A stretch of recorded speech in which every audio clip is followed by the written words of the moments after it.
Yo, what's going on, guys? And today I wanted to talk about Derrick Rose and Julius Randle, who I believe are the most underrated duo or even players on a team that I think could be a threat in the Eastern Conference. And no, I'm not sitting here, I'm going to be like the New York Knicks are going to win the NBA Finals. I can't say that, I really can't. But I want to hear right now, down below, what do you guys think of the New York Knicks? What I do believe is the New York Knicks could upset a team with championship aspirations, such as the Milwaukee Bucks, the Brooklyn Nets, the Philadelphia 76ers. In that type of vein, I could really see the New York Knicks upsetting a higher seed than them in the playoffs. And it'd be a great stepping stone into the right direction. And Derrick Rose, man, if he had played the full year, off the bench for the Knicks doing this role, I really think Derrick Rose would be sixth man of the year, without a doubt. How good he's been playing. I mean, yes, we can argue that my man Jordan Clarkson's would have won it regardless if he kept putting up these numbers, and he's really been insane. But what I want to say is Derrick Rose just comes out and plays like a really efficient basketball, and it's team-winning basketball. Especially, just let's look at his last 10 games where he's been playing about 30 minutes a night, shooting 58.5% from the field, 50% from three, 87% from the field, 3.5 rebounds, 4.7 assists, half a block a game, about a steal a game, only 1.2 turnovers with 18.7 points per night. That's absurd.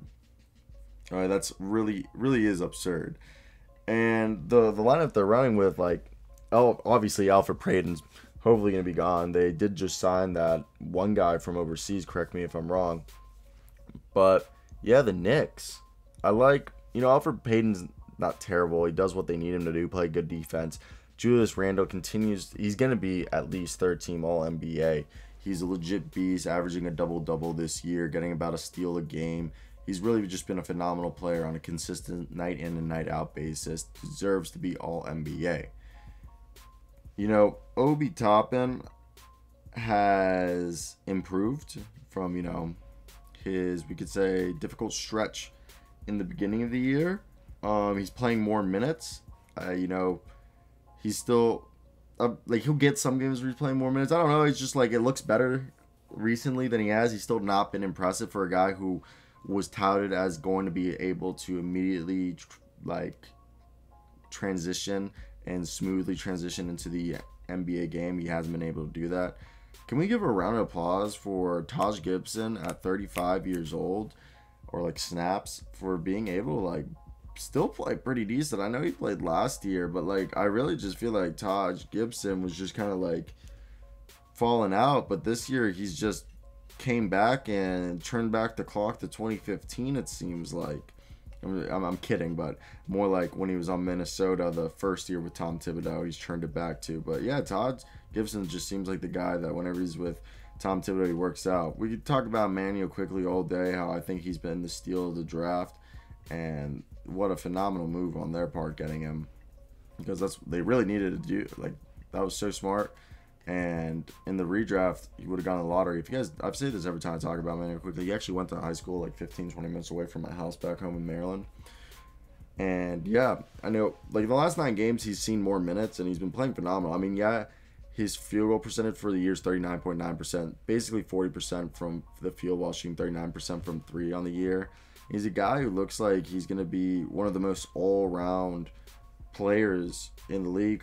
He's a shooting guard, point guard. I'd say he's more of a shooting guard with point guard skills, so I think he's better equipped to be a secondary ball handler instead of being a team's primary ball handler. Don't get me wrong, I still think he could be a guy that could average 6-7 assists a game if they wanted to go as point guard, where he could be better suited. But I really like the idea of him being this all-around shooting guard who can give you about 15-17 points a night, grab you 3-4 rebounds, dish out 3-4 assists, get a steal a game, maybe half a block a game. Just play really efficient basketball while shooting 40% from 3, 45% from the field. Be really nice. Nothing super special. Just all around really pleasant to watch. Now, I think another guy who's really came alive and doesn't get much respect is Reggie Bullock and RJ Barrett. Both those guys have really came up. Especially, same thing with Nerlens Noel. Nerlens Noel, in light of Mitchell Robinson's injury, has been balling.